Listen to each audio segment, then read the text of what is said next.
going to move on now, and we will go ahead and introduce our panel of experts. And then we'll get started with some questions. So first, I'd like to introduce Sarah Jennings. Sarah is with Maner Costerisan. And of course, Maner Costerisan provides financial and accounting support. There's CPAs, but also business and technology support. I know that some of you have questions about working remotely and policies and procedures related to that. So Sarah will be able to help with some of those questions. Sarah, did you want to say good morning? Good morning. I'm happy to be here. Thank you. Thank you. Next, I'd like to introduce Amy McNamara, Vice President of Mercantile Bank of Michigan. Amy has been just terrific to agree to do this with us today. And Amy's going to be able to answer some questions just about sort of some financial strategy and even some banking and loan strategy that folks may have some questions about. Amy, would you like to say hello? Morning, everyone. Great, thank you. Next, I'd like to introduce Emily Phipps. Emily is a human resources consultant with People Matters. I know that a lot of you have questions about kind of what to do with your employees and how to handle layoff if you need to do that. And so Emily was gracious enough to join us last minute when we saw those questions coming in. Emily, welcome. Would you like to say good morning? Great. Thank you, Donna. I'm happy to be here this morning. Thank you. And next, I'd like to introduce two of our experts from Clark Hill. Again, I'm so appreciative. They have been terrifically busy. All of these folks have been fielding questions from their regular customers. So the fact that they were able to do this at the last minute, we're so grateful. First, I'd like to introduce Vince Salon. Vince, welcome. Say good morning. Hi, good morning, everyone. Thank you. And last but certainly not least, Anne Marie Welch. Anne is a partner with Clark Hill. Anne Marie, welcome. Thank you. Happy to be here. So happy to have you here. Okay, so we are going to, I guess before we cut right into questions, I would just kind of ask the panelists to check in and just say, based on all of the questions that you're getting from your clients and what you're seeing in the general environment right now, I know it's pretty chaotic.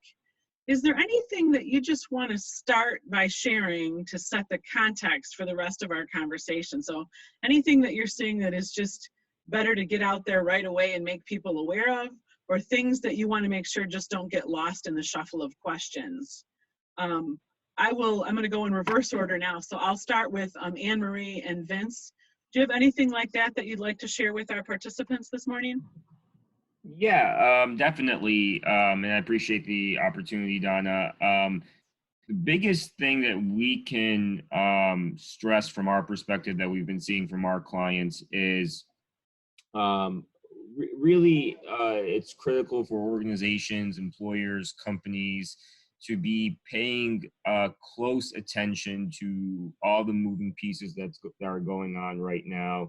Especially as it relates to the federal government, CDC, and those organizations as they try to work through this situation and are putting out guidance that will be of interest to all companies and how they deal with this the crisis that we have in our hands right now. So I think as long as entities are paying attention to that guidance, that should help alleviate a lot of the stress and anxiety of not knowing what's coming up next. That will definitely be helpful. So I just want to stress that point, and that will be a common theme throughout our commentary today.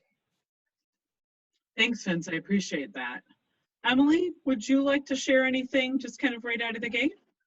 Sure. Right out of the gate, one of the things I would like to encourage everyone is, to Vince's point, it is a very fluid situation, and with that comes a lot of stress. And so one of the things we're working with folks on is, yes, it is very stressful and we're trying to wade through the information, but as much as we can do as leaders and employers to mitigate that stress down to the employee through transparent communication and letting them know we will keep you in the loop. We don't know answers right now, and being comfortable saying it's so fluid. We're working towards answers. I can't emphasize enough just how much because of all the everything that's in the airways, consistent communication from you to your employees can go a long way to help them in this stressful situation. Thank you very much. Appreciate that. It is definitely super, super stressful. And as we stay connected with both our personal and then our professional colleagues via social media and see how this is hitting them personally and our own families, I appreciate how sensitive it is and how it's important to support one another. Amy, good morning. Would you like to start by setting some context for us?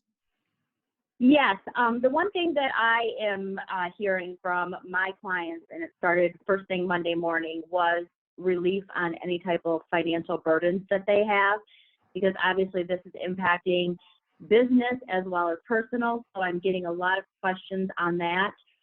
The one thing I just want to point out is for the first time that I'm aware of, the SBA is including nonprofit organizations in some relief funds that they're going to be possibly offering here in Michigan. So in the past, as many of you know, nonprofits were not included in any type of SBA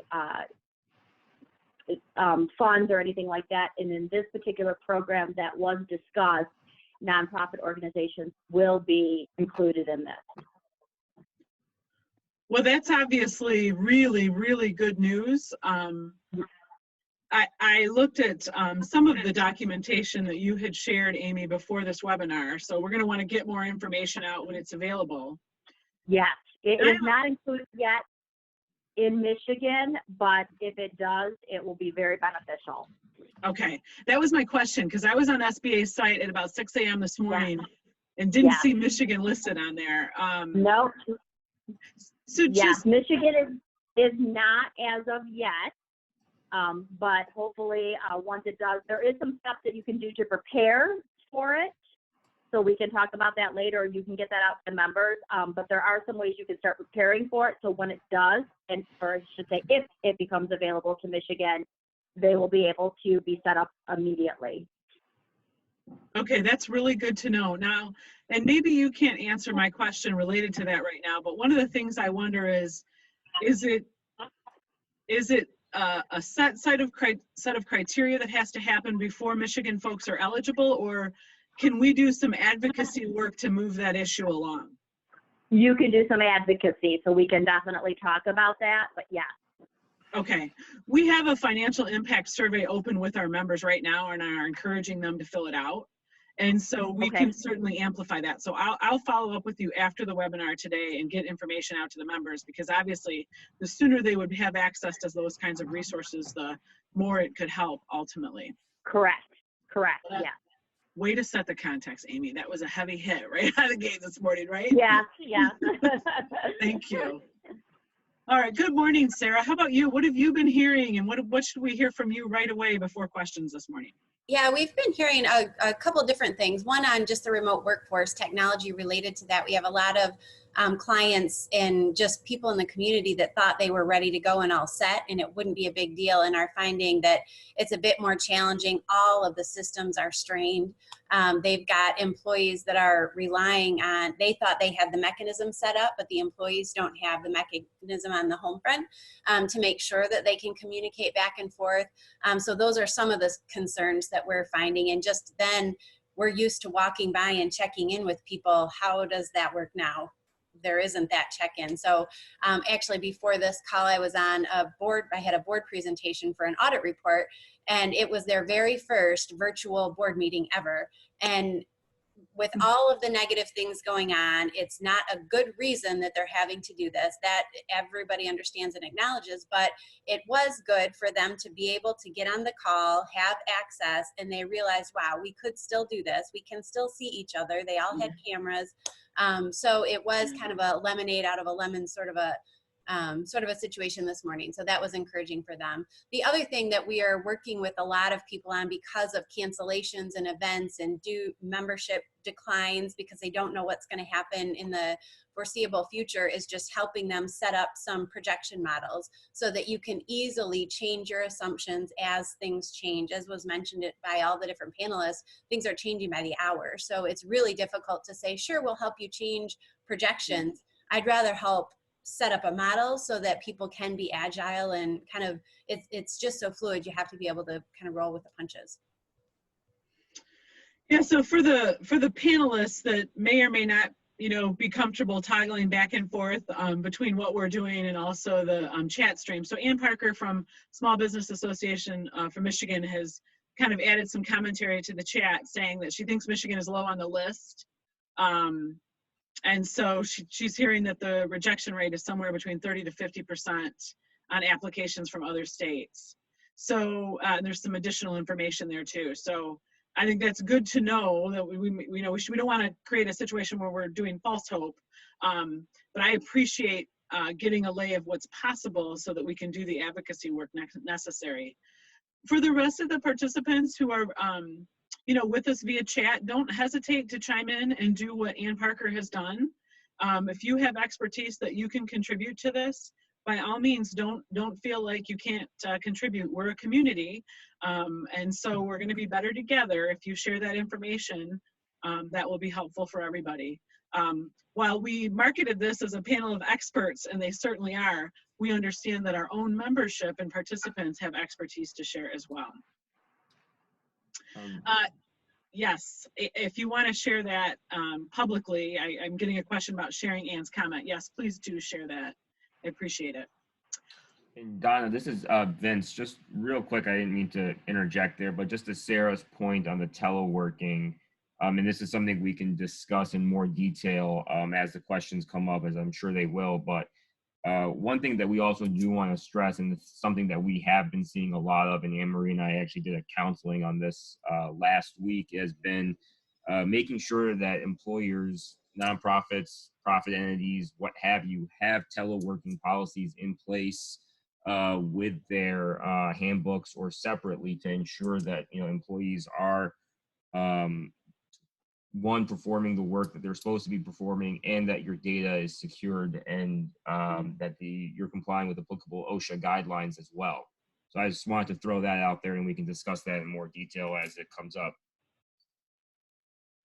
Why don't we do that now? I mean, even listening to you, Vince, I don't know if you could see my face, but when you said OSHA guidelines, I was like, ooh. So talk us through what that looks like and what resources that you might be aware of that we can connect members to on that topic. Yeah, definitely would be happy to do that. So as I mentioned, having resources or having policies in place with respect to teleworking is going to be critical in this time, especially to the extent that you don't have them. Resources, like I said, OSHA has some guidance out there on this topic and some applicable OSHA standards that do apply to teleworking and working from home. You'll want to ensure that your employees verify that they do have an adequate workspace that's free and safe from hazards. Because to the extent that you are requiring employees to work from home during this time, you still have to comply with OSHA standards in that respect. So that's going to be critical. And then also, just practically speaking, and this is a fair chunk of mine and Anne-Marie's practice as well, how are you going to safeguard your information?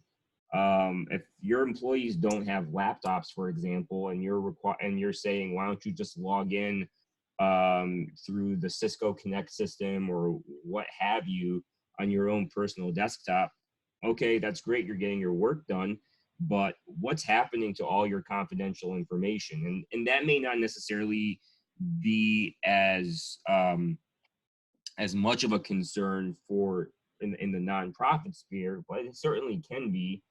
You may not have trade secret information necessarily per se, but you do have a lot of confidential information, and having policies and procedures in place about what paper files can employees take home with them, how they can access your systems remotely, what they can do, can they use flash drives, can they use external third-party storage devices, and things of that nature. You're going to want to think about all of those steps, and then as well, how are you going to handle it?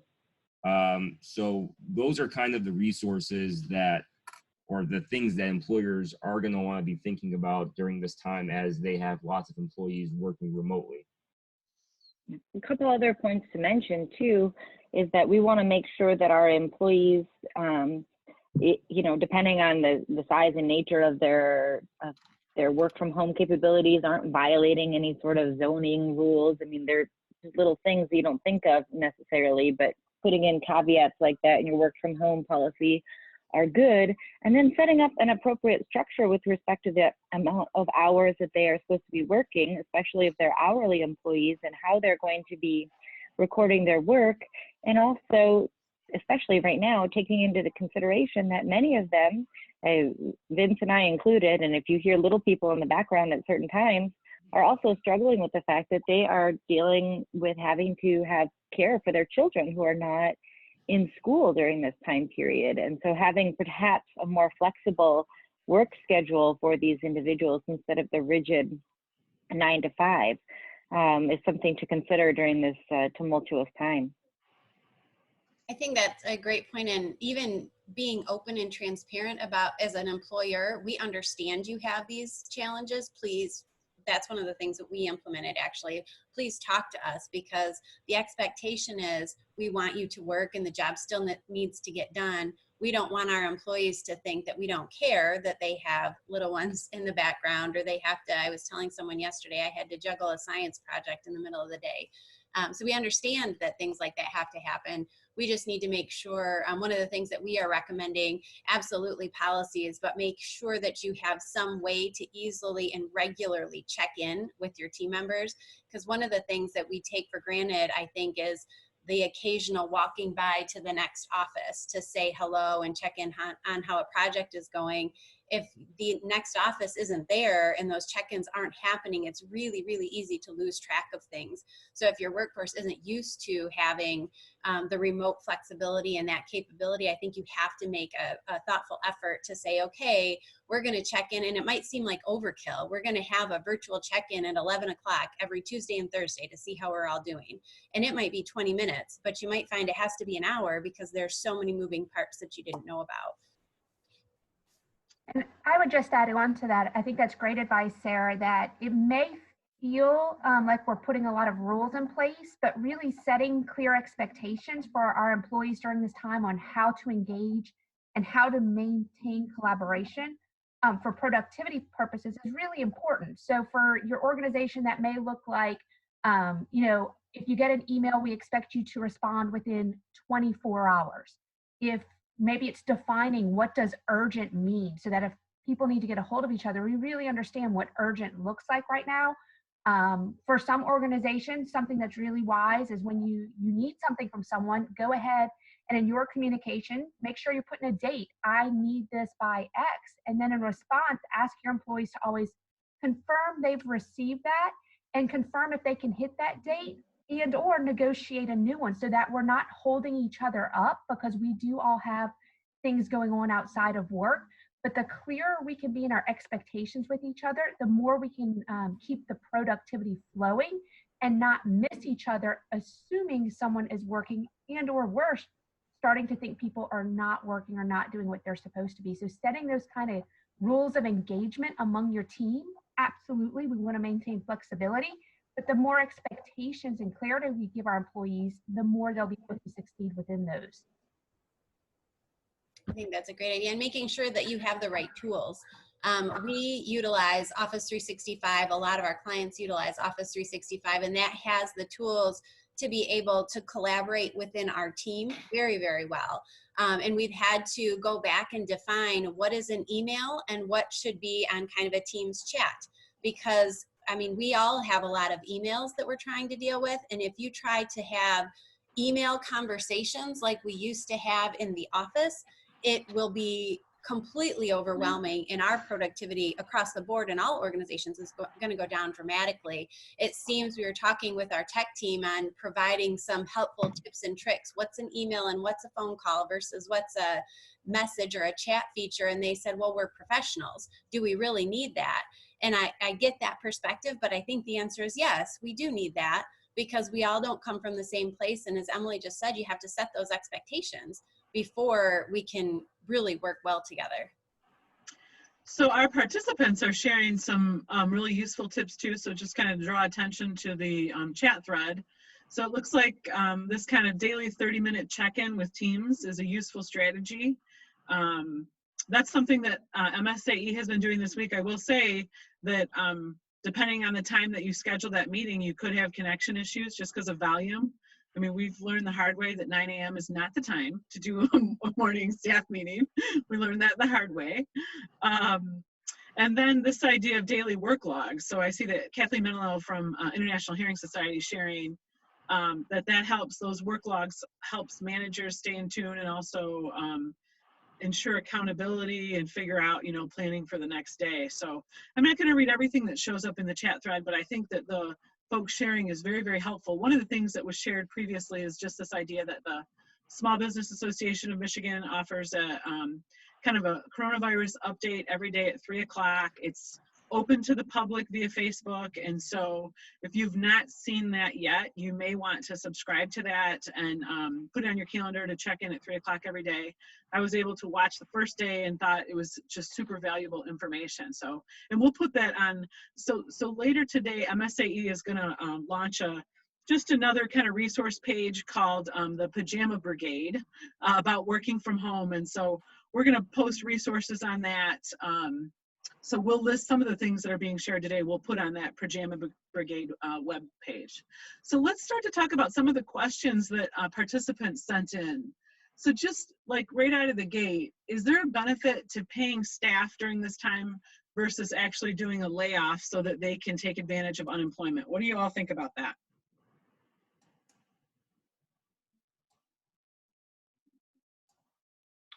Well, one thing to mention is that President Trump just last night signed into law this family's first bill that becomes effective on April 2nd. And under the bill, it's going to require employers that have less than 500 employees to provide emergency paid leave for 80 hours. And then also FMLA, expanded coverage, paid for employees that are affected in a multitude of ways by the coronavirus. And you won't be able to credit any benevolent payments that you made to employees prior to the effective date. There will be a tax credit for employers that they'll be able to utilize through payroll taxes in order to recoup some of the costs of this, but something financially to consider when thinking about this going forward. Also, employers with 50 or less employees may be able to get a waiver from the Department of Labor from having to comply with this, but it's certainly something to consider when you're deciding what you're going to do going forward. I know Governor Whitmer has encouraged on the website right now of the Department of Labor and Economic Growth, employers to do, instead of terminating folks, to do indefinite layoffs, and then employees can go get unemployment insurance. They don't have to do the rework requirements, and it's not credited against employers. So it's a whole host of different considerations right now. It's an employee morale issue versus budget issues. So much to consider right now. Yeah, and to Anne Marie's point about state level action, Governor Whitmer also on March 16th, which I believe was Monday, the days are all starting to blend together, did issue a new executive order expanding Michigan's unemployment insurance program through April 14th to take care of some of these workers who have been affected by coronavirus layoffs. So I just want to stress that point too as well. And I would add, as you're thinking through this, we don't know how long this will be, but as you're thinking through your cost, I would encourage you to think through the short-term versus the long-term cost. Not only is the layoff potentially more stress to your employee, but if you think out longer term, there could be additional costs down the road if we do return to work, but you've got employees who in the meantime have looked for other jobs. Now you're looking at the cost to, you have a vacancy, then you have the cost to rehire, the cost to train, potentially the cost to time to proficiency. So as we're looking at this, and I know we don't have a crystal ball to know how long this would be, but you do also want to take a look at that long-term impact if your laid off employees were to find other employment elsewhere, and then we come back and you're having to start with not only a number of holes, which creates some disruption to your operations, but also all the costs associated with finding new employees, and then also getting them up to speed and that institutional knowledge that could be lost. Just a consideration also to throw in there. Well, and some additional context, I think, for both the panelists and the participants, as we think through this information, realizing that, from a Michigan perspective, the majority of our associations are going to have fewer than 50 employees, for sure. And so I think that the information that Anne Marie shared about that waiver from the Department of Labor is particularly pertinent. I think another question that I have related to that I'll turf to Sarah is this idea of some of the credits that they're talking about issuing. Nonprofits, won't necessarily be able to get the benefit of the full measure of those. Right. So what's your thinking on that at this point? It's really tough to give a solid answer on that. I just put into the chat for all attendees some guidance that the Department of Labor just sent out yesterday afternoon on work share programs, meaning you can reduce the number of hours, or maybe they go to 20 hours and they have the ability to get another job, so you're not having to terminate or lay off people. And they're also looking at eliminating some of the unemployment costs. All of that is, again, very, very fluid. That just was issued yesterday afternoon. Not that it's a huge change in practice necessarily, but they're making sure that people know about the resources that are out there and things that you can do. I absolutely echo what Emily was just saying. You really have to consider the cost in a month of how much it's going to take you to find a new person and to train that new person if we're trying to ramp up back into things, and how much additional work there's going to be depending on what industry you're serving, how much additional work there's going to be after this is done helping your membership. So you're going to need those people back probably more than full-time a month and a half from now. Another great resource when you're considering reducing pay or furloughing is the Department of Labor back in the economic recession developed a fact sheet. If you Google Department of Labor fact sheet number 70, it's a really helpful fact sheet about how to do a furlough, how to reduce pay, how to do it without impacting an exempt employees, meaning exempt from having to pay overtime or minimum wage under the FLSA, how to do it without impacting their status. And then the Department of Labor has also put out a lot of great information about how to deal with wage and hour issues during this coronavirus pandemic. And we have links to all of that on our COVID-19 resources page if you can't find them easily. Thank you. I'll be sure to share that page with our participants after we finish our time today. That's very, very helpful. So let's continue to kind of talk about the business side of things, the operations side. We got lots of questions on that. So talk to us a little bit just about both from the employer side and the employee side about this work from home, remote work, in thinking about kids being home, right? The need to actually supervise their children. So and maybe in some cases educate your children too. So talk to us about what kind of guidance that you have for folks on that.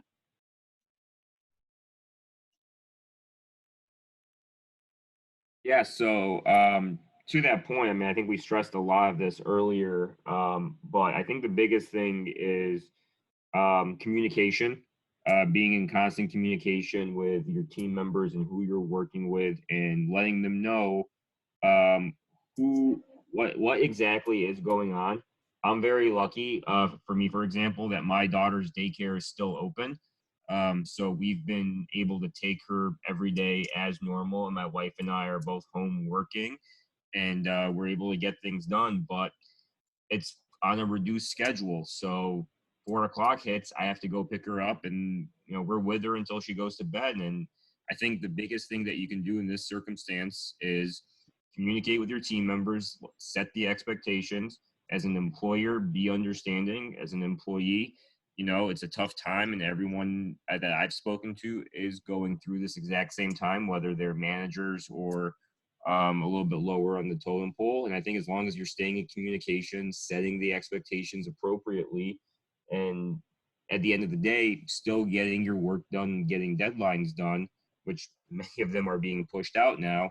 I think most employers that I've seen have been pretty understanding of these situations. And, we're kind of in uncharted, waters. I don't think any of us have ever lived through anything like this. So, stay flexible and keep in constant communication. And I think everything else should fall into place from there.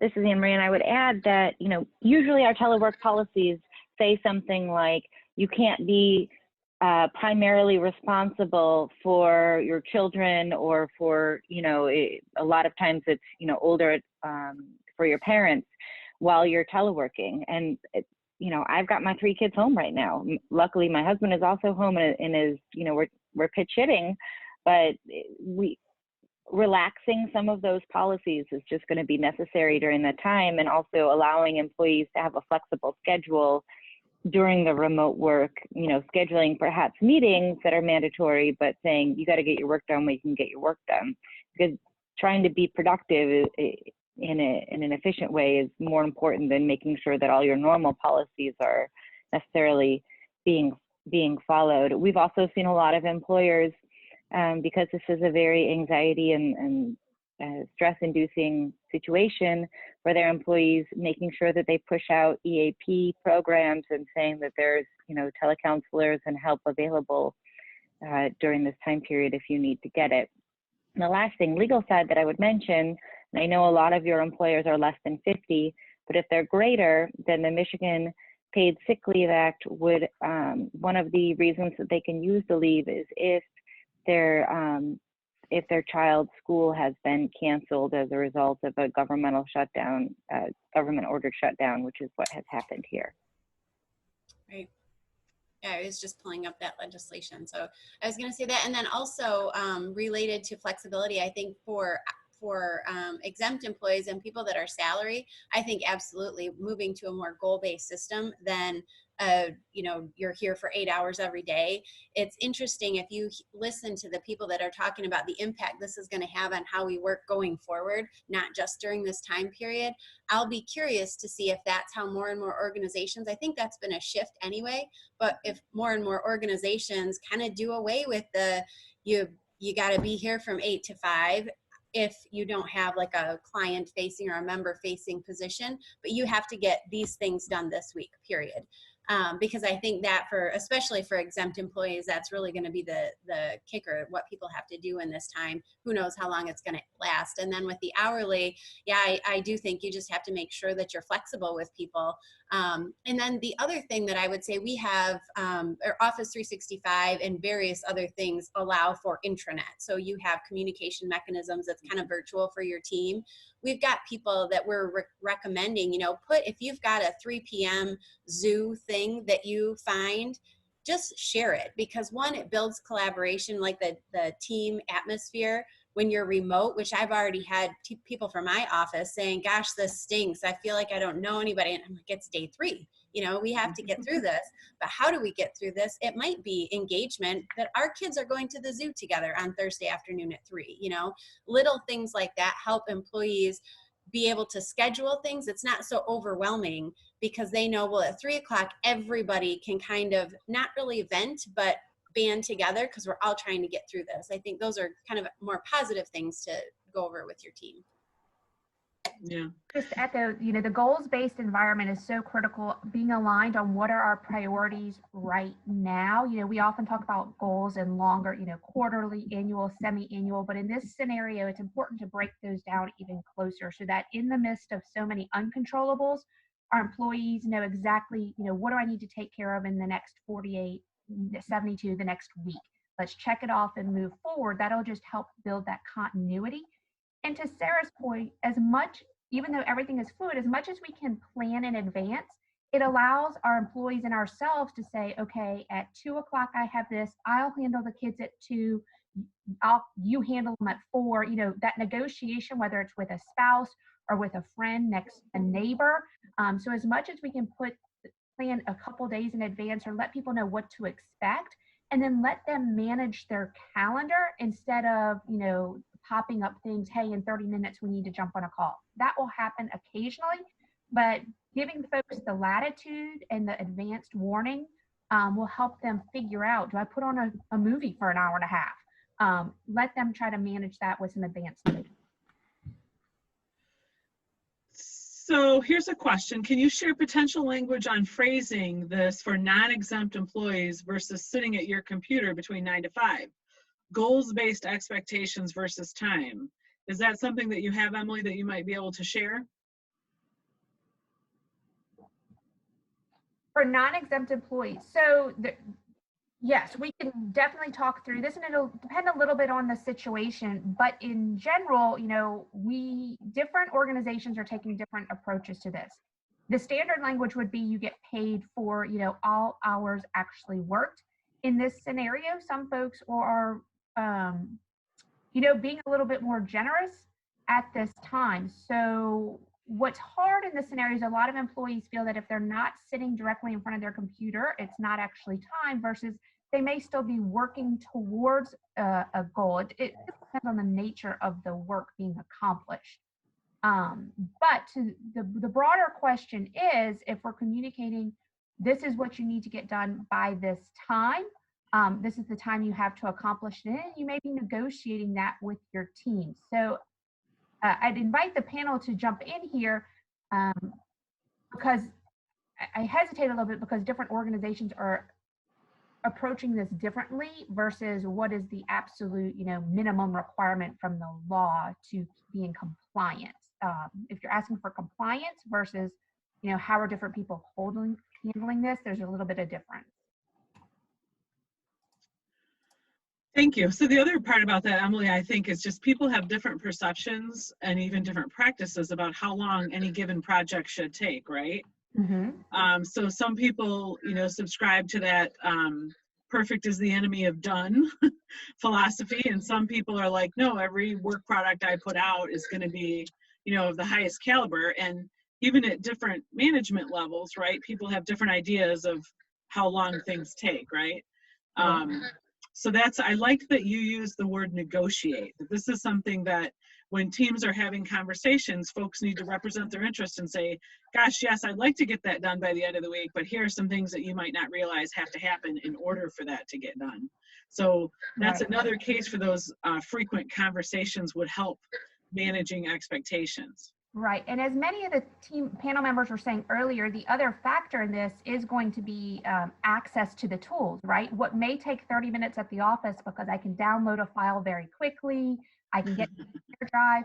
There's just new factors in play to, access to tools and information that may elongate how long it takes to do something that under normal circumstances weren't there. So that's where not only the constant communication, but the feedback. We've got to be giving feedback from supervisors to employees and requesting that regularly, saying what's working, what's not. So we're creating a learning environment in addition to the connectivity that feedback brings. And just real quick, just to Emily's point on that, one thing I have seen from some clients, and we've had some internal discussions about this with some other team members, and we have some cybersecurity personnel as well assisting on this, has been stress test your systems. I can't tell you how many clients we've had that just went completely remote, and all of a sudden people, 100, 150 people are trying to all log in remotely onto the system, and it just completely crashes and no one can do anything. So before, I know some people are still in the office. I know some places have not gone full remote yet. Before you do, or even if you have, stress test your systems and make sure that they can handle that many people working remotely, just to the point about making sure that your employers have the tools to, or your employees have the tools to do the work. And I can throw in a few tips there. We've seen this in a few organizations. If this happens to you, you may have to get creative. Some organizations are saying, okay, we're going to get in work teams, and from this time to this time, these people can use our VPN. Or from this time to this time, these work groups who have like skills will get together and collaborate. And so to Vincent's point, they're having to figure out, because of some of their own technology limitations, they're having to plan through that and coordinate with their employees what time of day, in essence, they can either get on the systems, or in some cases, people are even setting up appointments to go into the actual offices to make sure they're meeting still all those guidance rules around proximity and number of people on site. But you may have to get creative due to technology limitations, at least in the short run. Yeah, I think that all of that is really interesting. And right now, I feel like we're assuming that most of the people on the call and most of the people out there have everything electronic, right? So there still are a lot of people that rely on the pieces of paper that are kind of filtering through the office for whatever reason. So that's a whole nother consideration, going back to what Emily just said on scheduling time to be in the office, because you don't necessarily know what you left there or forgot there, or related to the policy that was mentioned earlier, I think by Vince, what are you allowed to take off-site if it's member information or, you know, whatever it is that you're working on. That's a huge thing. And then going back to cybersecurity, thinking about where it is that you're storing files. Is it Dropbox? Is that something that is going to be targeted by these cyber criminals that are just trying to get data? And what is it that you're storing there? So all of those considerations, I think we have to be extra aware of, and make sure that we're paying attention to what we're just sending via email. Don't send, if your members send you anything with, whether it's a credit card, something because you usually have a fax machine sitting there and now you don't have a fax machine anymore. We just have to be aware with what we're putting through any sort of electronic means. So digging deeper into this, kind of just the maybe not so sexy, but the business side of this that we have to lean into.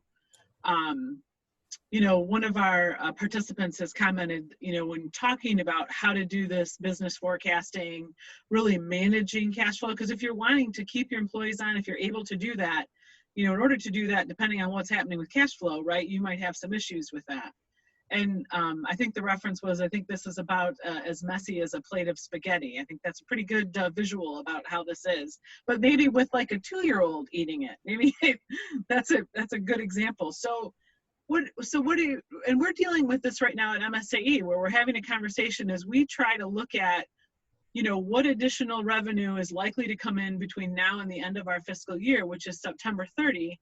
I mean, you know, what are you advising, and what kinds of tools are there available to help people think through this? So Amy, I think, can talk to some of the tools probably, but I'll talk about, you know, spreadsheets and how to do the projection. So one of the things I'm advising, there's two different things. There, are you trying to make your budget, or are you trying to, you know, have cash in the door? And those are two different things to project out.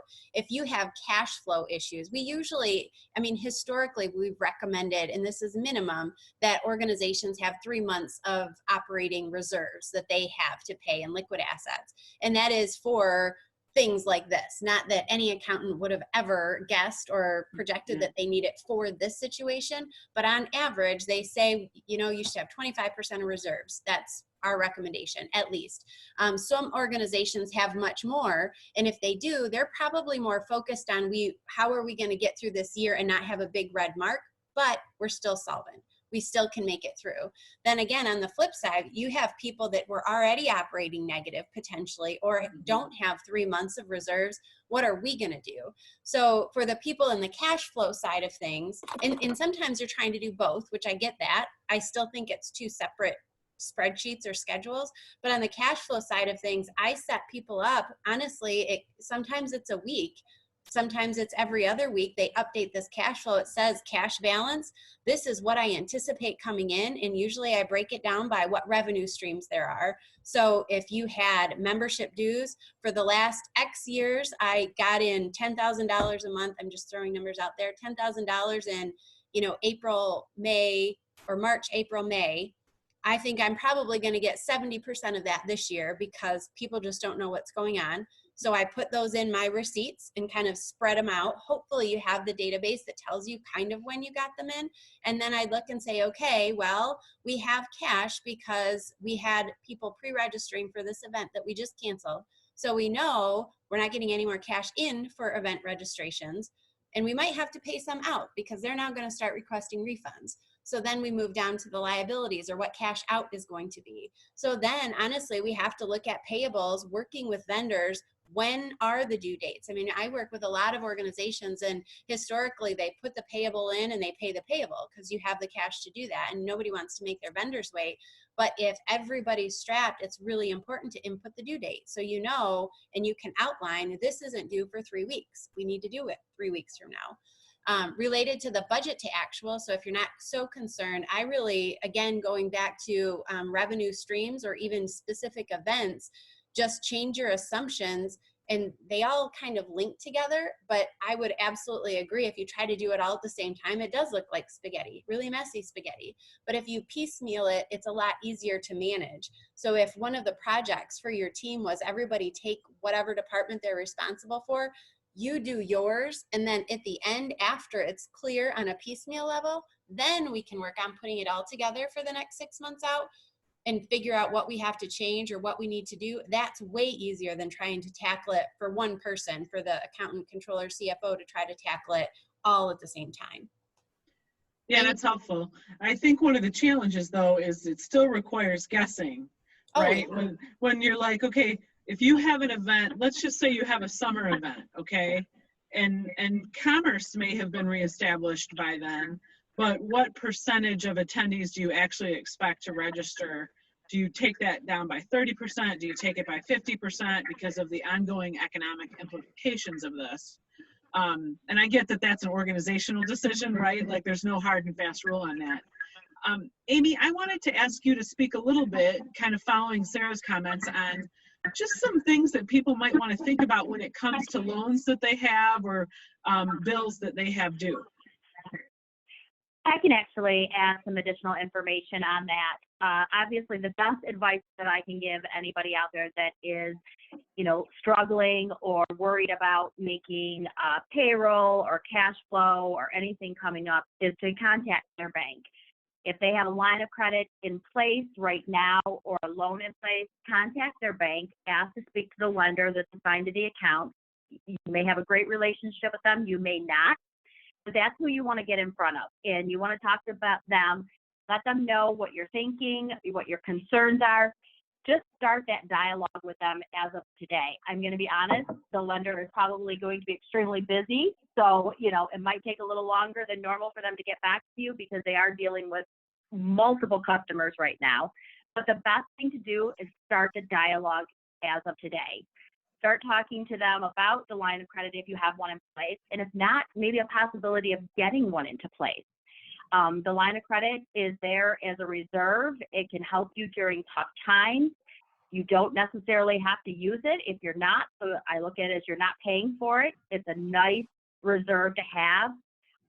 Again, it might be a little more difficult to get one in place ASAP, but it's something to even think for the future in having that. Also, if you have any type of, let's say, a business credit card, use that. It allows you an additional 30 days, typically with no interest, so it allows you to stretch that cash flow out. I'm advising everybody to still pay that within the 30 days, so you're not getting those interest and additional charges, but use that as a way. I know a lot of organizations use their debit cards because obviously, they're comfortable using that. They want to use that, but use those business credit cards to stretch that out a little bit and keep a reserve for you if you need it. You want to make sure that you're still taking advantage of any discounts that you can receive by paying those payables in a timely manner.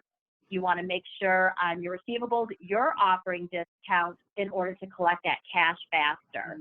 So those are a couple things that you can do. But like I said, the number one thing I would do is start, if you have any concerns about your cash flow here in the next, 30, 60, 90 days, start that conversation with your bank as soon as possible. And like I said, For those who don't have a line of credit in place because they've never needed one, you know, times we wouldn't have anticipated this to happen as of 2 weeks ago. So make sure that you're thinking about the future also, and, you know, talking, like I said, to your bank to get these things into place if you can. Thank you. So we're gonna later on, we're gonna dive into some very specific stuff because we got a lot of questions about events and event cancellation. But right now, staying on this theme of sort of broader business, you know, we're all have suddenly been forced into a master's course on insurance that we never wanted to be in, right? So we're looking much more closely at our insurance policies that we ever had before. Many folks are disappointed in what they're finding in those policies for sure. But just looking specifically for business interruption and the implications of that financially, we talked obviously about some loans that may or may not be available depending on what happens on the small business side. But what other kinds of resources might be out there that we should be looking at for business interruption? Any ideas or thoughts on that?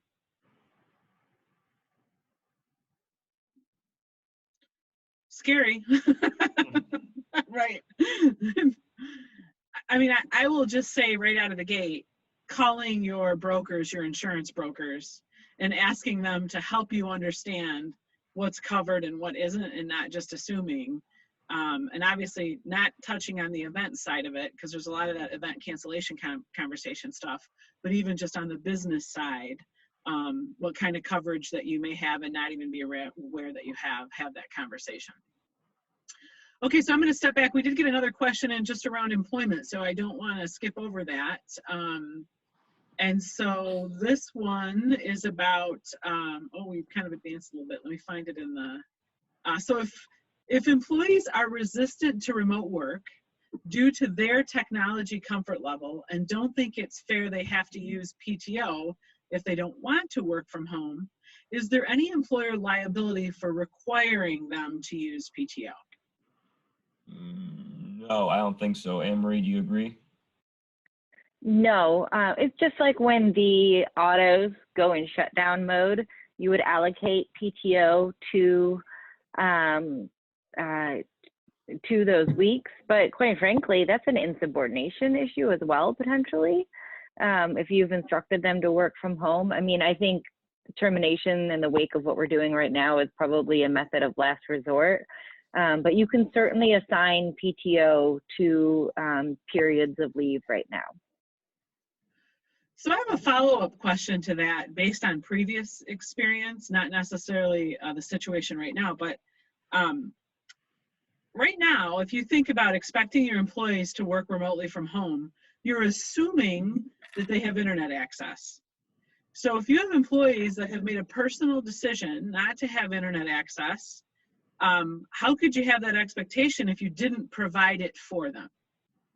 Well, right now, Comcast is waiving fees for internet access as well as other providers for a certain amount of time. There's also, you know, internet cards, or you could turn their phone into a hotspot. I think there's a lot of different technological ways that you could assist your employees who may not have access to technology in the way that you would normally expect. So the takeaway from that is, as an employer, we should take on that responsibility of helping them think through how they're going to gain access. And I think that, you know, I don't, go ahead. Go ahead. I think it's always helpful to be as responsive to your employees' concerns as possible, especially right now. And if there are ways that we know of that can help them, it doesn't hurt to share it. I think related to that, it's really important to be thoughtful about, it said, the question I think said comfort level with technology. So that's not just access. That's, we take for granted how many people just want to print something and use a calculator still, or print something and draw the lines back and forth. So it's an understanding of how to even use the technology.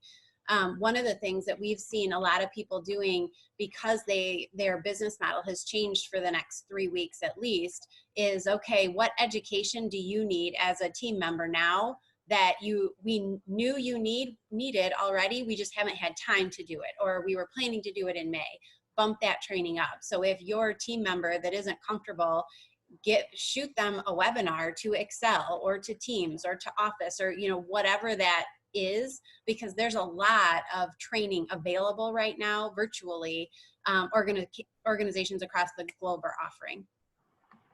Yeah, in addition to that, if you can shoot quick little videos of how to do this or how to do that and send it to them. The other thing I would recommend is if you've got folks on your team that are power users that are really good at certain platforms, spread the wealth and make sure you've got multiple power users, but let people know, hey, if you need help with Google Hangout, if you need help with Zoom, contact this person. And while it may take a little bit of their time, making sure people know where the resources are to help them with technology is just an additional way you can help them. Mm-hmm. Thank you. So a related question to that, because people's home situations vary greatly and their access varies greatly, what kind of implications or concerns should an employer have when an employee says, I just prefer to come to work, right? I don't want to work remotely. I prefer to come to work. Any thoughts on that? Yeah, a couple thoughts. Depending on the situation that's in your area, you may, as an employer, have liability under OSHA. You have a responsibility to provide a workplace that's free from known hazards, or I'm butchering the exact language there, but it's the OSHA general duty clause, and you do have the responsibility to provide that workspace that's free from known hazards. And so to the extent that an employee says, I just feel more comfortable coming into work, if you've instituted that policy, you're well within your rights to say, we are not having employees at work. Sorry about that. You're going to have to work from home. And again, to that extent, there could be employer responsibility or liability for that. So you do want to keep that in mind. And when employees do push that, it would be definitely appropriate to push back and say, we're doing this for the benefit of everyone. And, this is just the way it's going to have to be for the next few weeks. So Vince, I'm going to ask you a little more about that then. What's the criteria for that? Like, as you know, how every day it seems like there's a new executive order or a new, and who's the authority that's determining that threshold? And if you can't answer it now, I get it, but that's something that I think we don't want to have to look for. We just want to understand what that threshold is. Right. So I think right now the best threshold to be looking at is, and you'll see in terms of what OSHA, the CDC, and the EEOC has put out there, the best thing that employers can do is look and keep up to date on what the CDC is putting out, what the local, state, and county health officials are putting out about the risks in your area. I think we're kind of reaching the point now where, maybe last week or the week before last, the threats were a little more isolated to certain areas, and people were a little more nonchalant about, it hasn't hit us here yet, or it hasn't gotten here yet. And now I think, with the virus having spread to all 50 states, I definitely do think that it's a lot easier to hit that threshold of, okay, we're going to take these proactive steps and measures to ensure employee safety and ensure that the virus doesn't spread anymore. But the biggest thing that you can do is stay up to date with what the CDC and state and county public health officials are putting out there. Yeah, I think that's really helpful. I want to just throw in one more follow-up question about that. So in that situation, there's just some very practical things from an operational perspective. For example, mail, right? So the mail comes in, the mail gets opened, the checks get processed, the checks get deposited. What would be the expectation then? We would just put mail on hold until we were back to business as usual? Well, I do think that you can have some essential personnel, go in and check in, every, whether that's an office manager, whether it's, However the organization is set up and how large it is, I think, you know, it would be appropriate to say, you know, go in, check on this, grab the mail, grab this, grab that, lock up and leave. So I do think that would be appropriate. You don't have to go completely shut down, but the idea is to keep our social distancing. I can't count how many times I've heard that word in the last week or so, but the whole point of that exercise in terms of having employees work from home is to keep them away from each other and minimize the spread. But I do think it would be appropriate for, you know, an office manager or whomever to go there once a day, go to the office once a day, check in, make sure that, you know, the alarm is on, nothing's been broken, there hasn't been a leak in the water or whatever, grab the mail and lock up and head out. And to that point, what we've been doing even internally at Clark Hill is making sure that, you know, the person that opens the mail, if it's a business related type mailing, that it's opened and scanned to the appropriate person so we can still continue to conduct business. Yeah, and to that point, it's, you know, there are, you know, in terms of the technology and all that sort of stuff, there's a lot of free technology out there that you can use through smartphones or tablets. So, you know, you can ensure that that person is able to do the scanning. So, for instance, on my phone, you know, I have a scanning app that basically you take pictures, it loads it into a PDF, and you can send it out. So there are lots of tools and resources out there that are free that can help businesses in this time. That's helpful. So Sarah, I want to pivot to you now and push this scenario even further. So do you see a time where people are just shifting and having mail delivered to an employee's house? Oh gosh, I hope not. I know, right? I mean, this is a weird space. Right, it is. Yeah, I hope not. But obviously, we don't know. I personally would stop the mail and have it held at the post office before I would ship it from a forensic internal control perspective before I would ship it to an employee's house. That way, the post office is responsible for that, not, you know, an employee whose kids might get it, whose husband or wife might get it and not know what it is for. And then it's one less thing. We know that the postal system, if everybody starts having mail forwarding different places, that sometimes is a manual process, even for the local postal offices. I don't know if that would be my first inclination. There are certainly some companies that, you know, depending on how long this goes, that's all they do is they receive in all the mail. They're like a PO box for people.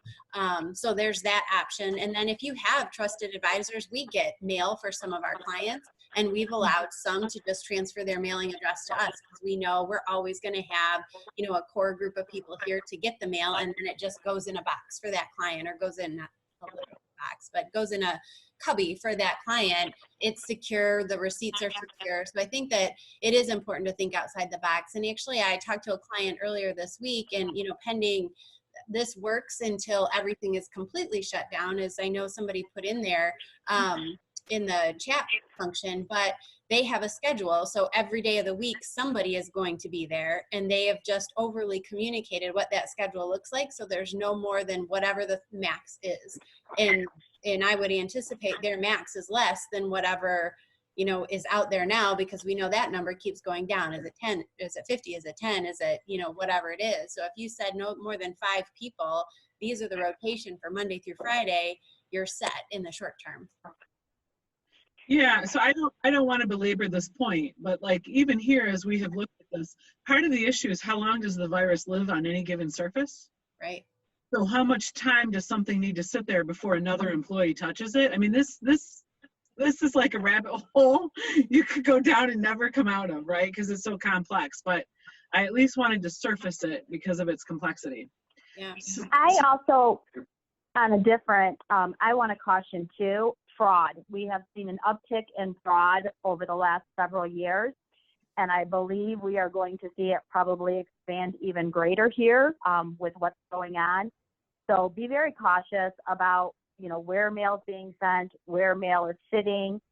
Make sure that you're really thinking through that. And then also, you know, I know we've been talking a lot, obviously, employees working from home and, emails going back and forth and documents going back and forth, we have seen an uptick of, obviously people getting into people's computers and then, sending a email to the bank asking for money to be wired out. So we have seen that in several cases here over the last, 6 months. We only see it getting worse in the future. So really make sure that you're thinking through that in regards to fraud, potential fraud, especially with, your banking. That's really helpful. So anything that you all think of after the fact that you want to share, to kind of help folks think through this, and you send it my way, I'll make sure that we get it posted and that people have access to it. Well, if you're all amenable to it, I'd like to shift gears now and talk about just all those kinds of questions that we got ahead of time related to events and event cancellations, insurance, things like that, keeping in mind that everybody will have a different level of understanding. Some folks have already, done a deep dive and done some research, and some of our participants, this may be the first kind of high level information that they've had about it. So let's start just kind of getting a sense of what you're advising right out of the gate when an association has to look at canceling an event because of circumstances. So what are some things that you want to make sure they're thinking of top of mind before they start that process? Yeah, I can speak to this a little bit since I have been dealing with this with more than a handful of clients. The biggest thing I can think of is what does your contract say and how much have you put down already? That's been the biggest problem that I've seen, and to kind of not to get too far ahead of some of the questions here, but a lot of the contracts have force majeure clauses, which are for those that aren't necessarily familiar with it, kind of ways of canceling the contract or excusing performance under the contract due to unforeseen circumstances. Most courts, and especially Michigan courts, will narrowly interpret these contracts and will not necessarily always excuse performance under them. For example, Michigan does not recognize the quote-unquote act of God doctrine, which excuses performance in it's kind of catch-all type of situation. So you'll want to understand what your contract says, and you also want to be sure that you're reading the whole contract. I'm dealing with another client right now that has a hotel cancellation for a major event, and they actually have a decently favorable force majeure clause. But when you read it in conjunction with the cancellation terms and policies, it's actually not that favorable, because they're, at the end of the day, they're not getting much back or anything back actually from the hotel due to the cancellation. So those are the 2 or 3 biggest things that I would say keep in mind when you're looking at planning an event and canceling an event. And to the extent that you can negotiate with a hotel and you are willing, and that is a possibility, I would include that specific language. And I can share some language. I can share some language from a actually very favorable hotel contract that I recently looked at and interpreted, which actually included a clause for pandemics as declared by the World Health Organization as a cancellation event that entitled them to full refund. And I've never seen that before, and I was very shocked to see that, but it was very good for our client. And so to the extent that you can negotiate with a hotel and they are willing to negotiate with you on those terms, start thinking about those sorts of things. So Vince, we received some questions previously, as you know, and also there's another one that's come through the chat window, is just this idea, what actually triggers that force majeure clause? So it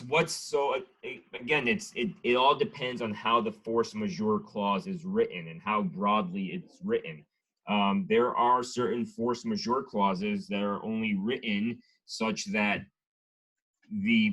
just to keep using the exact scenario that we have, that only allows the hotel to excuse their non-performance. As long as, you know, and as long as you can contract for basically anything between two parties as long as it's not illegal. So in these circumstances, there's really nothing prohibiting a hotel from handing you a contract that basically says, under the force majeure clause, we are the only ones excused from non-performance. So it really just all depends on how that clause is written and what events will trigger it. I have not seen, and I've done quite a bit of research on this in dealing with my clients. I have not yet seen a case interpreting whether or not a act of whether or not a pandemic qualifies as an event under a force majeure clause.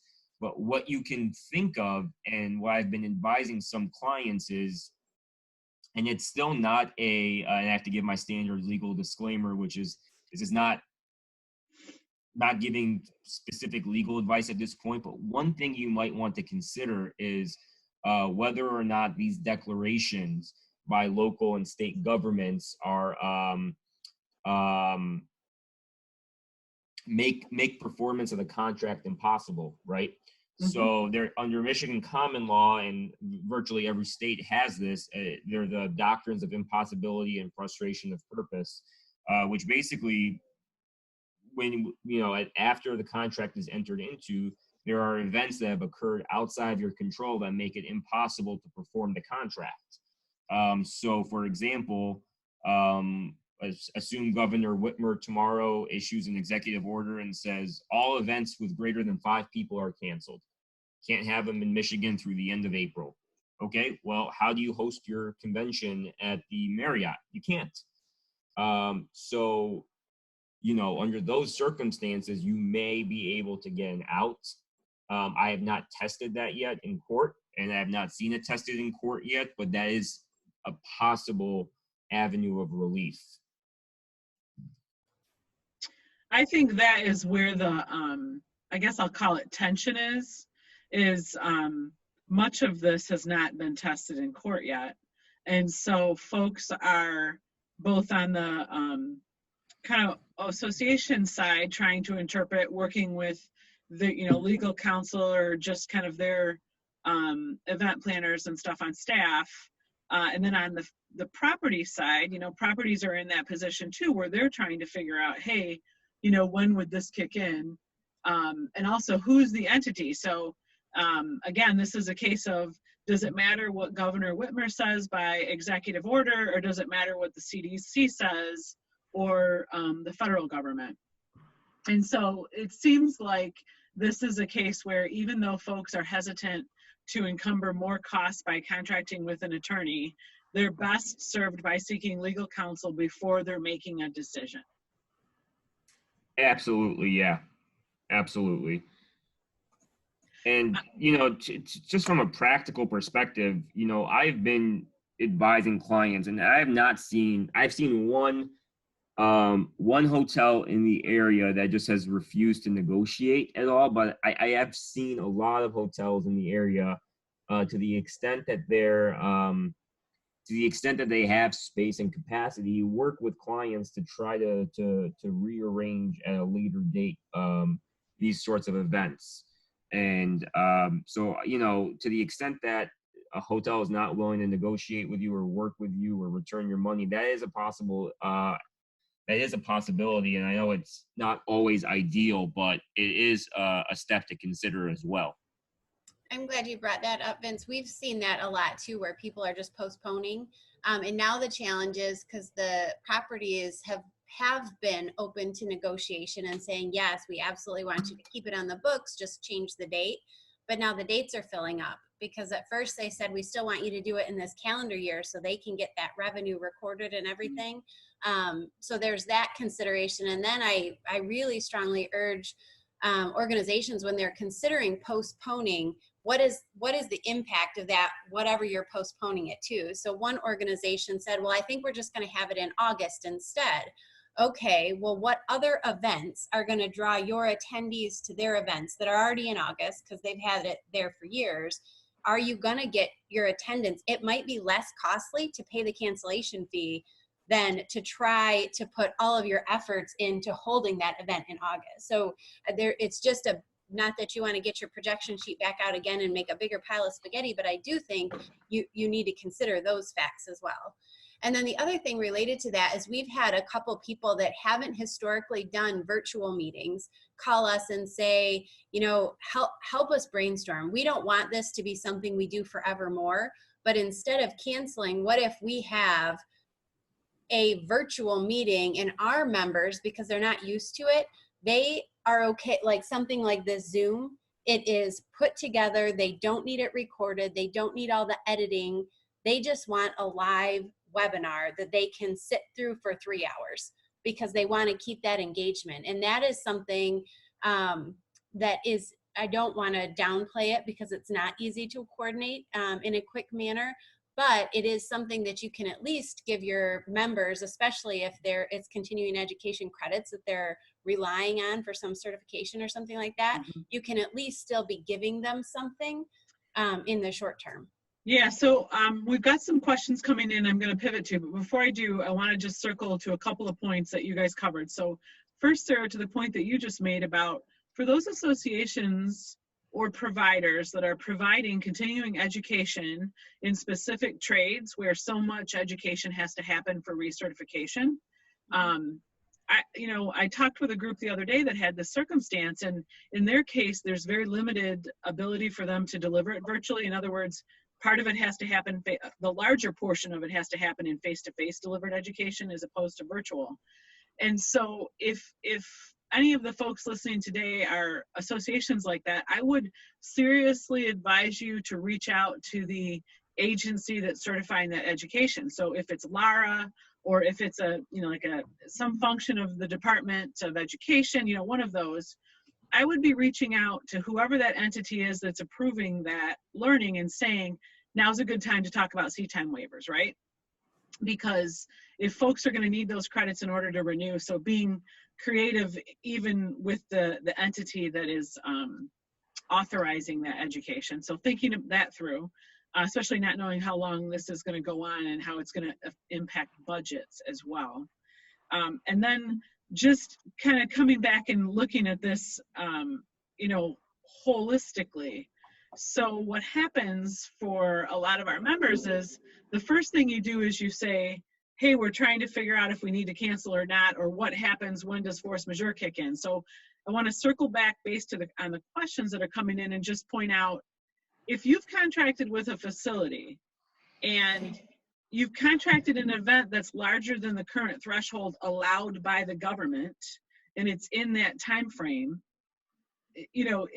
again, you should talk to an attorney, but it sure seems like it's impossible for you to hold that event and for that property to allow you to, right? It becomes one of those impossible, impractical, what is the term, Vince? I tried to write it down. Doctrine. It's frustration of purpose and impossibility of performance. Right. So there's certainly some of that in play, depending on the size of the event and when it's scheduled. Usually, once folks are having that conversation with properties and maybe they're not satisfied with the negotiation with the property, then they're stepping back and saying, wait, I need to look at my cancellation insurance. So for those folks that have purchased cancellation insurance, and so some of the questions that we have are about that. So again, Kathleen has shared that she was told by her insurance provider that these cancellations are being considered acts of government, and so they're not being covered by event insurance. Other folks that I've spoken with have said that it's not being covered by event insurance because you would have had to have purchased a specific rider that may or may not have covered you, and that rider would have had to have been bound before January, when most insurance agencies ruled coronavirus out as something that they would consider in that. So for anybody who's in this mix, I would encourage you to go at MSAE.org. You'll see there's a red line right across the top that says we have a coronavirus hub. And so there's a document that ASAE has published with Ann talking about some things to consider with your insurance. So that's one resource you should definitely take a look at. I would open the floor to our panelists now to just say, what are some thoughts that you have when it comes to them actually, you know, negotiating or looking at their event cancellation insurance and being frustrated by that? Any thoughts on that? Yeah, it's probably the case where you have to talk to your actual insurance provider. That's what we have found for sure. And so I would look at the resources that ASAE has put out, and I would also be thinking about who your provider is, because some of those providers are preferred providers with the American Society of Association Executives. And I would let ASAE know about your frustration with their preferred provider, because they may have some leverage there as well. I've talked to folks who've been paying for this insurance for 15 years. Now they're finally looking at using some of it and not able to. On the flip side of that, also having you realize that some of those event cancellation insurance are not just cancellation. It may reimburse you for lost revenue from part of it. So in other words, it's not an all or nothing proposition depending on what kind of insurance policy you have. So don't just take your insurance provider's answer for that.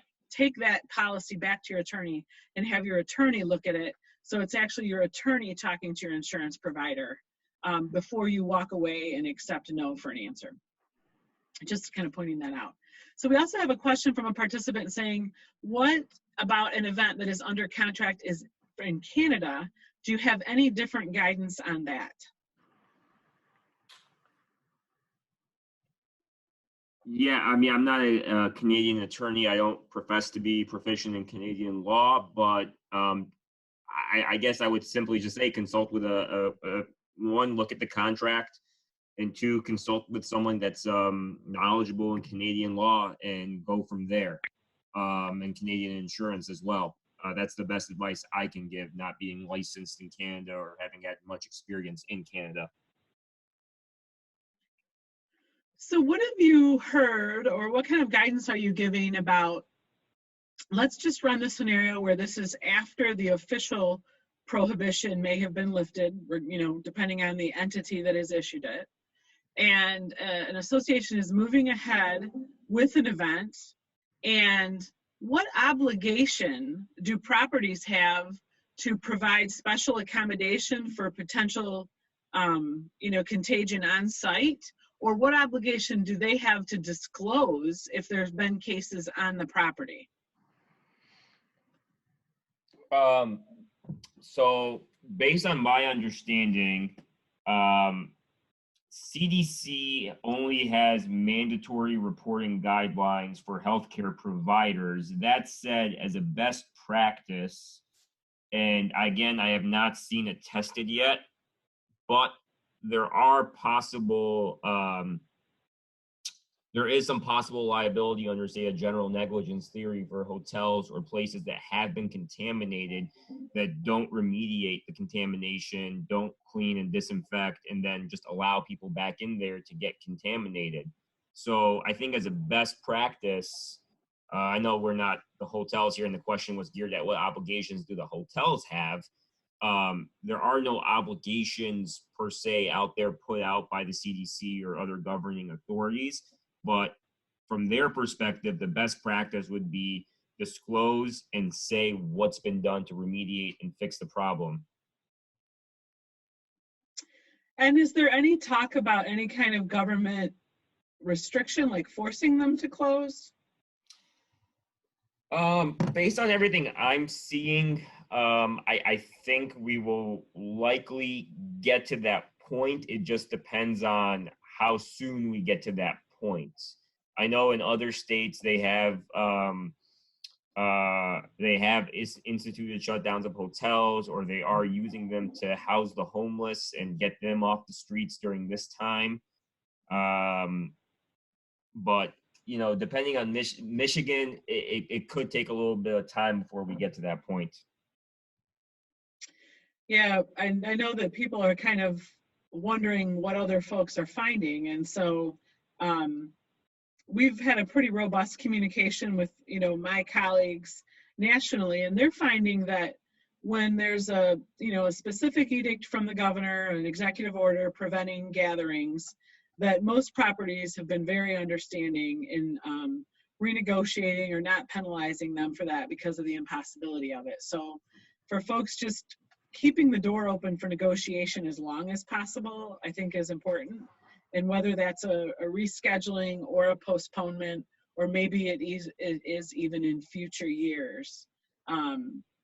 Because this is, you know, one of those things that's in question. I did reach out to our local health department here in Ingham County just to get a sense of if I could get some guidance. Honestly, I think right now their first priority is just individual health, you know, the health of the community, and not thinking through or not necessarily having the time to address what is their specific role in impacting contracts of this nature that occur in their jurisdiction. So we'll see if additional guidance comes out on that in the future. As a practical matter, I represent a number of hotels, and I can let you know that you know, they've laid off the majority of their staff, and so it would be impossible at this point. It would be hard for them to be able to service any of these events as well, just as looking at it from both sides.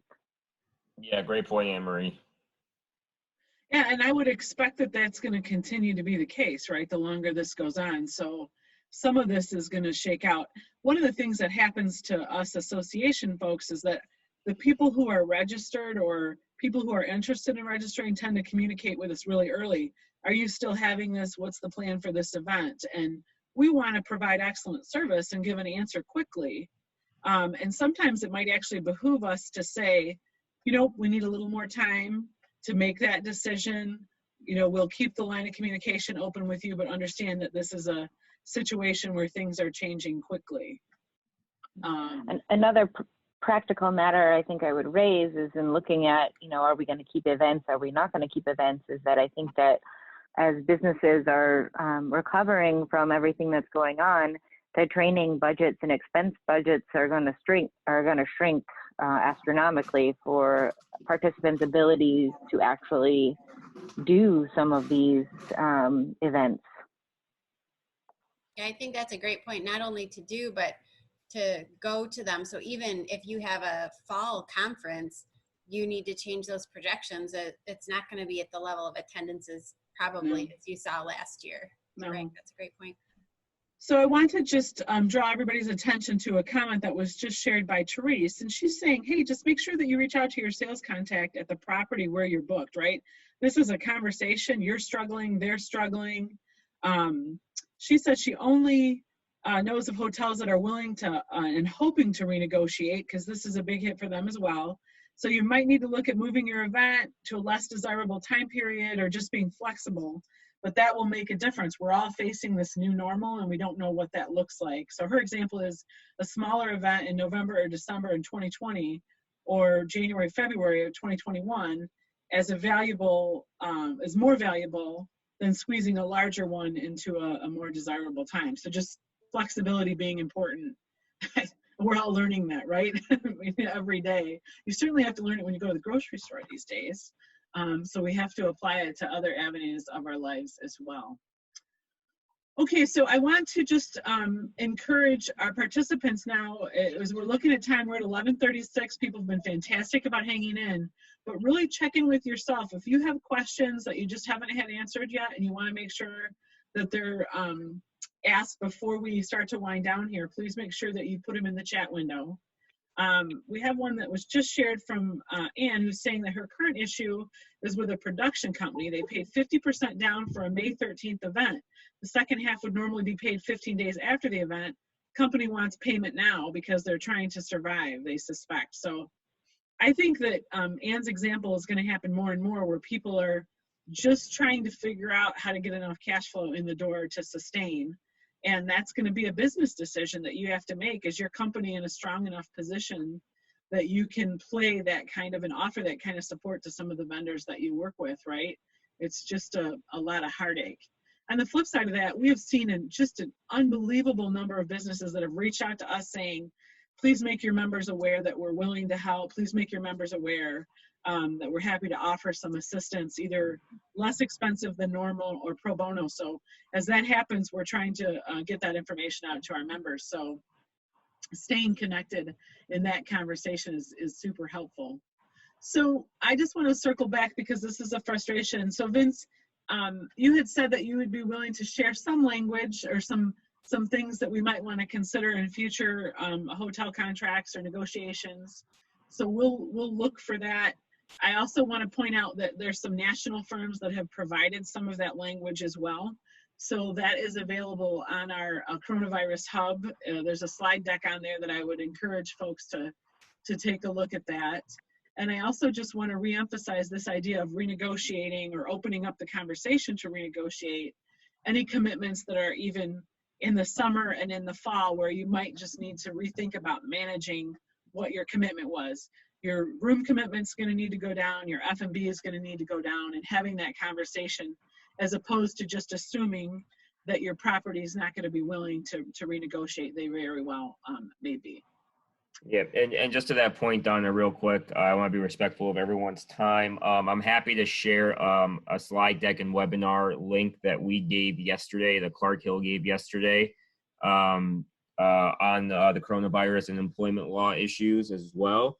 And just to that point, I was just reminded from an internal email that Clark Hill is actually hosting a teleworking webinar on a date to be determined, but we're hoping in the very near future since it's timely and relevant to everything that's going on now.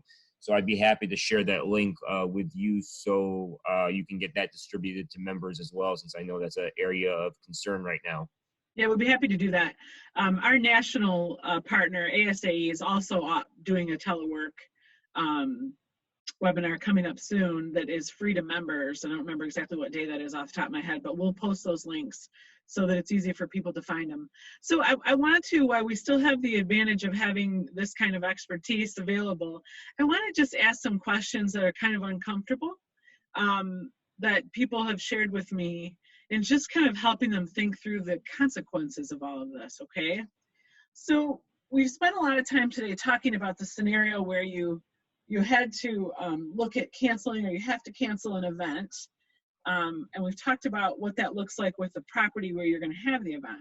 Well, we haven't talked about our two other folks, stakeholders that are engaged in that, which is, what about monies that you've accepted from sponsors, right? And so what do you advise about that? And also, what do you advise as far as how to deal with folks that have registered, how to handle those kind of funds that you've taken in from registration? That's a commitment you make when you cash someone's check that you're going to deliver something in return. And so talk to us about what we should be thinking of about that. Yeah, so from a big picture perspective, obviously, I think at least as to your members and people that you've accepted money from in return for the services or the webinar or the conference, what I've advised is either, if you are not going to reschedule, then I've advised my clients from a big picture perspective to either return the money or allow them to use it as a credit towards future conferences or things of that nature. Or if you are rescheduling, or if you are doing a webinar, for examples, to lower the cost of that, for example. So let's say they paid $300 for an in-person seminar that's going to go 8 hours. You're going to have a cocktail hour. You're going to have dinner, lunch provided, things of that nature. And now you're going to shift it to a 4-hour webinar. I still think that takes a lot of time and effort to do, to the extent that it makes sense to offer them a partial refund and charge a minimal registration fee for the webinar if that's even needed. So that's the advice that I've been giving to my clients. Same thing with sponsors. Offer them refunds or credits towards the future. I think it goes a long way towards in building goodwill with these very important stakeholders, because this is going to pass. It may change the way we do things in the future, but overall, this will pass eventually, and we'll get back to somewhat of a normal life. And these people are going to be part of our lives and our business endeavors for a long time to come. So I think using this as an opportunity to build goodwill is definitely advisable. Thank you. So I wanted to build on that and connect to a comment that was shared and kind of turf it to Sarah, which is, so as folks are either, for sponsors, exhibitors, attendees, either offering them the opportunity to take a refund or a credit for next year or consider making a donation. Talk to us about just the accounting implications related to that as we think through it. Yeah, so first, just a kind of a side comment about that. I have advised clients, part of it's about how you communicate the options. So if you say, we love your support, you know that we're going through a tough time like every other business, we're going to hold your funds in credit for the next event as we build out whatever that might look like. But you also have the option to get a refund. That would reduce the amount of refunds that you have to process, just because that sometimes, depending on the system, can be a pretty cumbersome thing anyway. But from an accounting perspective, obviously, if you're applying it to some future event, that's just going to sit in your deferred revenue and it's not going to be recognized, but at least you have the cash. So again, you're going back to, are you focused on your budget to actual results, or are you focused on cash flow? From a donation, if they click a button that says they wanted a donation, it's revenue to you today. That means you owe them nothing. And then obviously a refund, the revenue would just not be there at all and you pay them out. Yep. So that notion of a donation, though, is different on the C3 side versus the C6 side. Well, the recognition of it would be the same. And so for the potential donor. I see what you're saying. Yes, right. So a C6 organization, they won't get credit as a charitable contribution, if that's what you're referring to, as a donation. They would be supporting the association. And they could still write that off as a business expense. Right, exactly. So it depends on who your member is. If it's an organization, it probably doesn't matter to them because it's professional development usually. If it's an individual, it might matter to them, or it could be a different benefit depending on how that is. It just depends what the membership structure is.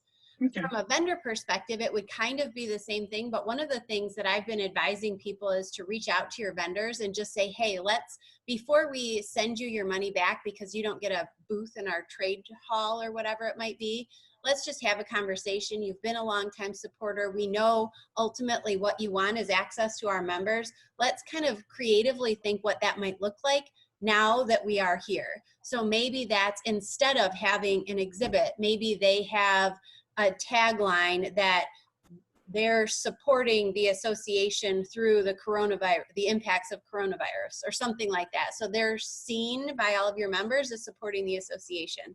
Or maybe they want to sponsor some of these new webinars that you're trying to figure out how to do. I would just suggest see if they'll have those conversations, because we found in the clients that we work with, they're absolutely like, yeah, this is what I want. I mean, I love to talk to your members, but this is the target demographic that I really want access to. I'll give you the same amount of funds if you can target my message and just do it that way. Just to consider. Thank you. That's very helpful, I think, especially as people think through knowing some of the dynamics of that before they pick up the phone to say, hey, let's have a conversation. It seems like when we think about the themes that have been consistent in our conversation today is like, first of all, assuming good intentions, right? I think it's important on all sides of the equation, that's the employee, employer, property and association, right? On all sides of it, although Amy's concerns about fraud are certainly duly noted, right? But also this idea of just being flexible and creative and thinking about how can you help people accomplish what they were trying to accomplish, whether that was education or visibility, right? And connecting them with that just in different parameters, maybe differently than we would have done previously. And just before we go away from that, were you going to read Ann's question? Yep. So question from Ann, can we recognize revenue for an event that didn't happen in this fiscal year or considered in deferred revenue now? So how should they handle that? So it kind of depends on if you're rescheduling it. So if your fiscal year ends June 30th, you were supposed to have something in April and you rescheduled it to August, most likely you're just going to defer all of it until August. If you're talking about vendor sponsorships and things like that, you might, depending on what the verbiage is and what that sponsor is getting, if they're getting notoriety for you including them on email blasts leading up to the event, you could potentially, depending on how you parse that out, recognize some of that before year end because they're getting that exposure before year end. And maybe they don't even get anything aside from their logo and a program the day of. You know, so you really have to look at, okay, I'm sorry. I'm trying to do two things at once and seeing what was written, and I didn't do that very well. But anyway, so yeah, you just have to see it, what the language is, what they're supposed to get. So I that's one thing I would say. So if I am an association professional responsible for business relationships, and I'm going to make a phone call to some of my sponsors, right, to kind of talk through the situation, it behooves me to really understand what they're allowed to do if they decide to just make it a donation or if they want it kicked down the road to next year, the next event. Because we have to be clear, right? If they've actualized some of the benefit of it, let's say your emails went out to members promoting the event and had their logo on it, right? They actualized some of the value of the sponsorship. Maybe the rest of the sponsorship was frustrated depending on whether or not the event occurred and when it occurred. How important is it, do you think, to be specific about that, or do you think it's just about having a general understanding of the business relationship and what people are happy with? Overall, I think it's a general understanding, but if you're talking about $10,000 versus $100,000 that we're trying to figure out what year, sometimes the dollar amount just means how specific you have to get. That dictates rather how specific we have to get. So if it's $10,000 and you're trying to parse it out, 9 times out of 10, this is a huge generality, which I hesitate doing because I know this is recorded, but you're going to recognize that, right, when the event occurs, like historically we've done. And oftentimes it doesn't cross your fiscal year, so that's just how it's going to go. But if you start looking at this and say you have $100,000 in sponsorships, and for your organization, that's a fairly significant number. And what their sponsorship allows them to do is be included in all email blasts and newsletter advertisings and everything up until the event. And then they also get a table at the event, and they also get an exhibit booth or something like that. You should be able to split that and say, well, we can recognize all of this because they got this exposure. The piece for the table and the exhibit hall, that will recognize the month of the event. So figuring through that. Okay. We've got a couple minutes left. And before we move to kind of closing remarks, I want to just surface a couple more basic questions just about how these kinds of disruptions affect governance in associations. And so oftentimes associations have in their bylaws that election of officers is going to occur associated with an annual conference that is an annual meeting that is at their annual conference, or perhaps they have a different annual meeting that isn't associated, but either way, a meeting has to occur for that election to happen. And so just wanted to open the floor to comments and thoughts about guidance related to governance and what's possible to do in an emergency situation and what isn't possible. This is kind of an Emily or Vince and Anne Marie question, I think. Are you guys still with us? Yeah, I'm still here. So to that point, I guess I would say typically look at your bylaws. They do have emergency measures in place sometimes for these sorts of contingencies. I know a few groups that I'm a part of that I serve on boards on. We have had this issue come up with annual meetings in the past due to health concerns of members and board members and things of that nature. And typically, they do have some provisions in there mandating or providing for these types of contingencies. So, pardon me, not to sound like a broken record, but go back to the bylaws, read them, and figure out what they plan for.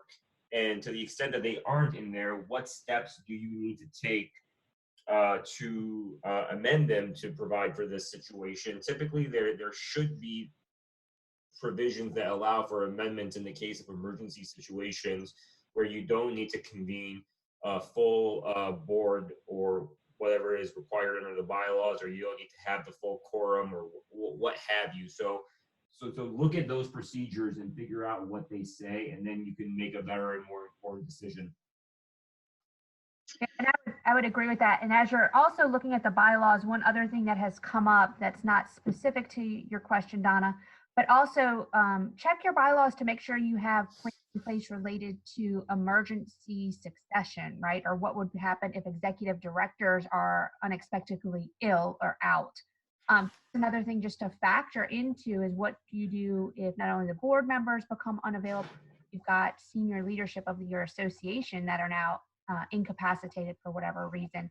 How does governance allow for the continued operations? But usually your bylaws will have those things in place, the emergency contingencies, but if not, you'll want to beef those up and or just look to see what areas may have these gaps, and we can get you resources to help close those.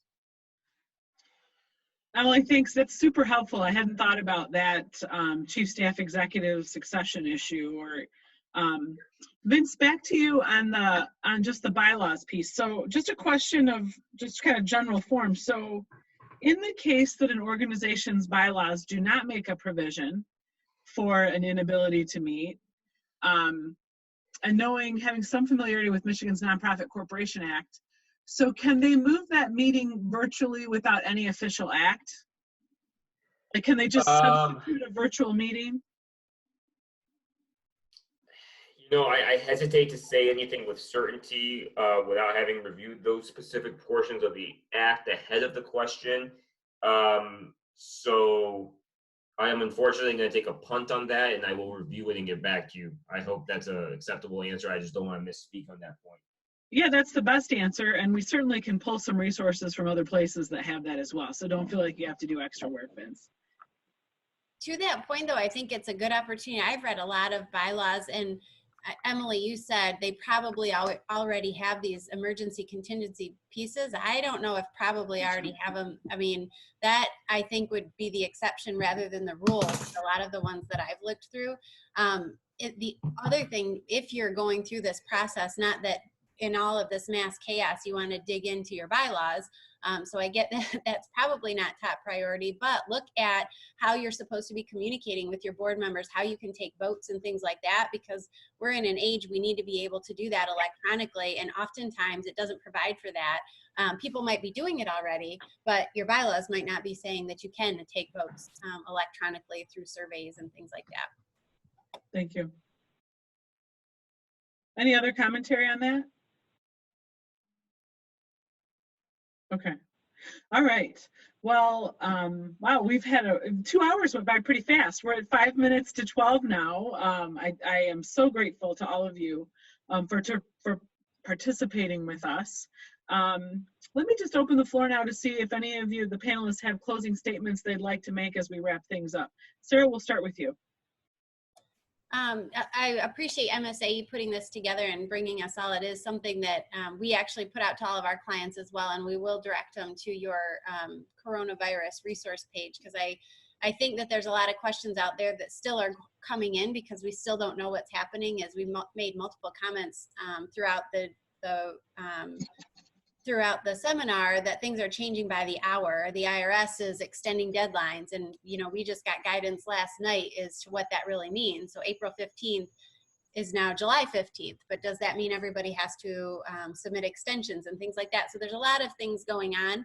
I think all of your members are the same as all of our clients and everything. We're trying to get information out there as quickly as possible, but like Vince and Anne Marie said, you don't want to get it out there too quickly when there's still so much ambiguity. So I guess I would say take that approach with your membership as well. They know that there's a lot of things in flux, so just communicate, this is what we think, but we don't know the answer yet. Or, this is where we are, we're on top of it, things like that.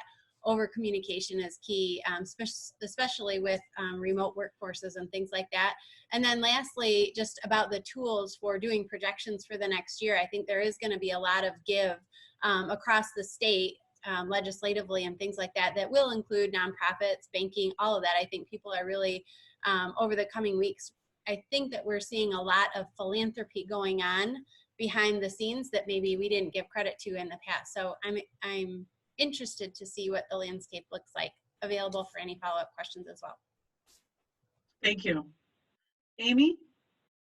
Any Well, closing? I would have to say I would say Sarah said it very, very well, but obviously there's multiple sources of information and resources out there. We are all in this together. We're navigating times that we've never seen before. And I have to agree with what Sarah said. Communication is key. Asking questions, talking about what you're experiencing, and making sure that you're keeping both your members and your employees informed at all times as much as you can. Thank you. Emily? Yeah, I echo the same things, Donna. And just, want to reiterate, we need to be flexible. We need to think about what is our ultimate goal, and then we're going to need to be creative. And that's where having a community such as this and others around us, you can get some great ideas. So I encourage us to ask questions, to keep in connection, because that best practice or that next great idea may come from an unusual source, and we need to really leverage those around us. Ask our employees for how could we do this better, and our members and just those around you. We're going to get a lot from each other during this time.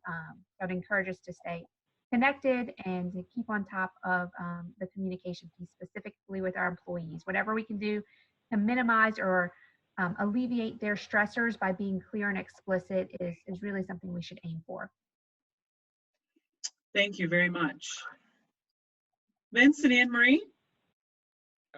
Yeah, again, just to reiterate everything everyone said, communication is key. I will add one little nugget, and this is from consulting with our crisis management folks at Clark Hill pretty extensively on these issues. Don't overpromise. It's stay in constant communication, but don't overpromise about what's going to happen, what you're going to do, and what's going to happen in the future, because that can lead to bigger problems down the road. So just be in communication, and even if the communication is, hey, we don't necessarily know what's going to happen, but this is what we're hearing, and we're going to keep you informed as soon as we know more information. I think that goes a long way still.